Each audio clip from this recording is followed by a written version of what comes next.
और में हरियाणा के मुख्यमंत्री मनोहर लाल और केंद्रीय जल शक्ति मंत्री गजेंद्र सिंह शेखावत पंचकुला के ताऊ देवीलाल स्टेडियम में पहुंचे, जहां पर उन्होंने 200 मीटर रेस के विजेताओं को मेडल पहनाकर सम्मानित भी किया है। जिसके बाद उन्होंने मलखंब देखा और हैंडबॉल के खिलाड़ियों से मुलाकात की और उनको बधाई भी दी है। वहीं मुख्यमंत्री मनोहर लाल ने प्रेस वार्ता को संबोधित करते हुए खेलो इंडिया के बारे में कई अहम जानकारियां भी दी है। आप ये रिपोर्ट देखिए। खेलो इंडिया यूथ गेम्स 2021 में हरियाणा के खिलाड़ी बेहतरीन प्रदर्शन कर रहे हैं और हरियाणा के लिए कई गोल्ड मेडल ला रहे हैं। इसी कड़ी में हरियाणा के मुख्यमंत्री मनोहर लाल गुरुवार को पंचकुला के ताऊ देवीलाल स्टेडियम पहुंचे, जहां उन्होंने कहा कि खेलो इंडिया यूथ गेम्स में खिलाड़ी पूरे उत्साह के साथ बढ़ चढ़ कर हिस्सा ले रहे हैं और पदक तालिका में हरियाणा आगे चल रहा है। सीएम मनोहर लाल ने कहा कि खेलो इंडिया का मेजबान तो हरियाणा है ही और हमें पूरी उम्मीद है कि इसका चैंपियन भी हरियाणा होगा, क्योंकि हमारे खिलाड़ी बेहतर प्रदर्शन कर रहे हैं। इससे पहले कि मुख्यमंत्री मनोहर लाल और केंद्रीय जल शक्ति मंत्री गजेंद्र सिंह शेखावत ने ताऊ देवीलाल स्टेडियम में पहुंचकर 200 मीटर रेस के विजेताओं को मेडल पहनाकर सम्मानित किया। इसके बाद उन्होंने मलखंब देखा और हैंडबॉल के खिलाड़ियों से मुलाकात कर उनको बधाई भी दी। जिसके बाद सीएम मनोहर लाल ने प्रेस वार्ता को संबोधित करते हुए कहा कि खेलो इंडिया का हरियाणा में बेहतर आयोजन हो रहा है। इससे जुड़े अलग अलग प्रबंधक जो पिछले 3 खेलो इंडिया को आयोजित कर चुके हैं, उनका भी मानना है कि हरियाणा में ये आयोजन बहुत ही अच्छे वातावरण में हो रहा है।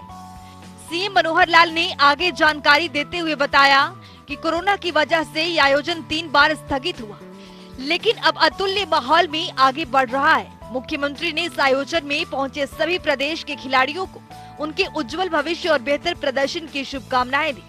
वैसे तो मैं लखनऊ से गया था, तो दूसरी बार आया हूँ और कुल मिलाकर के यहाँ जो कुछ हमने खिलाड़ियों का उत्साह देखा है उस प्रकार से हर खेल में बढ़ चढ़ करके रुचि ले रहे हैं, खुशी से भाग ले रहे हैं। और मैं समझता हूँ कि एक बहुत अच्छा आयोजन ये जो चौथा खेलो इंडिया का कार्यक्रम यहाँ हो रहा है। हमने इससे पहले के भी जो 3 कार्यक्रम हुए खेलो इंडिया के, उनके साथ भी जो प्रबंधक ऐसे हैं जो सब जगह जाते रहे हैं, उनसे पूछा है तो उनका कि हरियाणा का जो खेल है बहुत अच्छे वातावरण में हो रहा है और किसी प्रकार की कोई कठिनाई नहीं है। केवल थोड़ा सा गर्मी ज़्यादा होने के कारण से दिन के समय खेल नहीं हो पाते हैं, सुबह और शाम को होते हैं वो, क्योंकि हमको पता है 4 बार इसके जो समय है 3 बार पहले भी तय हो चुके हैं, लेकिन कोविड के कारण से पोस्टपोन करना पड़ा। लेकिन इस समय जो वातावरण एक अच्छा बना है खेलों का, और अच्छी बात यह है कि हरियाणा की टीम, हरियाणा के जो सब खिलाड़ी मेडल टैली में अपना पहला स्थान बनाए हुए हैं। दूसरे स्थान पर महाराष्ट्र है, महाराष्ट्र और हरियाणा लगातार कंपटीशन में है। और मैं आशा करता हूँ कि सब 1500 जो मेडल है सबकी जब घोषणा होगी तो हरियाणा में पदक पर रहेगा। हमारी आशा तो यही है कि मेजबानी भी हमारी है और चैंपियन भी हरियाणा बनेगा। लेकिन मैं सभी खिलाड़ियों को शुभकामनाएं देता हूँ कि उनके लिए यही कहूँगा कि they should give their best.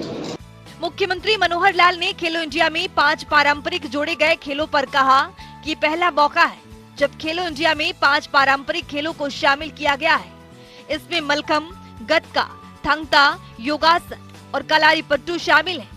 ऐसा देखने में आया है कि जो खेल जिस भी राज्य से जुड़ा है उनके खिलाड़ी इन खेलों में बेहतरीन प्रदर्शन कर रहे हैं, लेकिन धीरे धीरे दूसरे प्रदेश में भी इनकी प्रसिद्धि बढ़ रही है।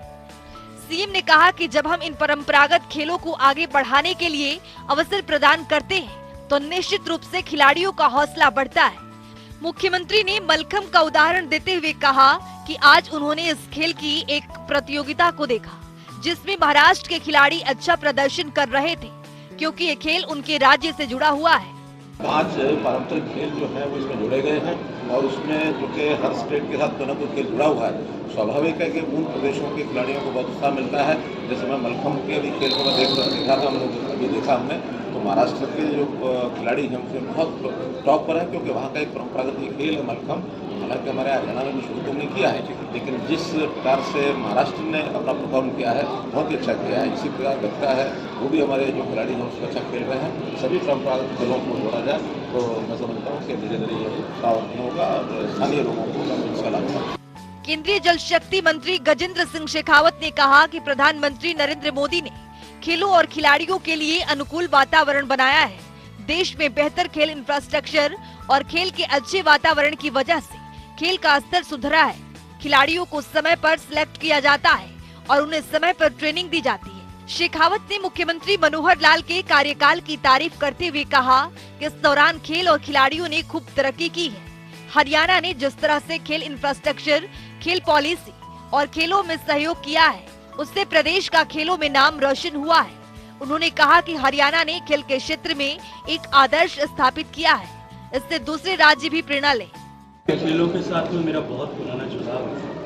बचपन से लेकर के लगातार विभिन्न स्तर पर मैंने प्रतियोगिताओं में हिस्सा भी लिया। जिस तरह का वायुमंडल पिछले 10-8 साल में मोदी जी के प्रधानमंत्री बनने के बाद में खेलों को लेकर के जो सरकार का सहयोग साथ बना है, और साथ ही साथ में विशेष रूप से स्पोर्ट्स इंफ्रास्ट्रक्चर डेवलपमेंट के साथ साथ में एक एटमॉस्फेयर बिल्डिंग का काम राइट टाइम पर जो है प्लेयर्स को सेलेक्ट करना, उनको अडेप्ट करना और फिर बाद में उनको ट्रेन करना, उसके कारण से आज इस तरह की परिस्थिति बनी है कि भारत खेलों में इंटरनेशनल लेवल पर उनकी परफॉर्मेंस में बहुत सुधार भी हुआ है। भारत बहुत आगे भी बढ़ा है।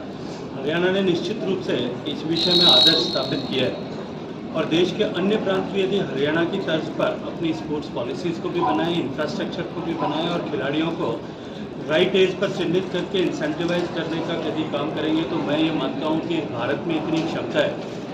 भारत जो युवाओं के देश के रूप में दुनिया में जाना जा सकता है, वो खेल के जो है इंटरनेशनल लेवल की सारी प्रतिस्पर्धाओं में टॉप मेडलिस्ट कंट्रीज में से एक हो सकता है। इस मौके पर हरियाणा के खेल राज्य मंत्री सरदार संदीप सिंह, खेल विभाग के अतिरिक्त मुख्य सचिव महावीर सिंह, निदेशक पंकज नैन, पंचकूला के जिला उपायुक्त महावीर कौशिक और अन्य वरिष्ठ अधिकारी मौजूद रहे। जनता टीवी के लिए पवन सिवर की रिपोर्ट।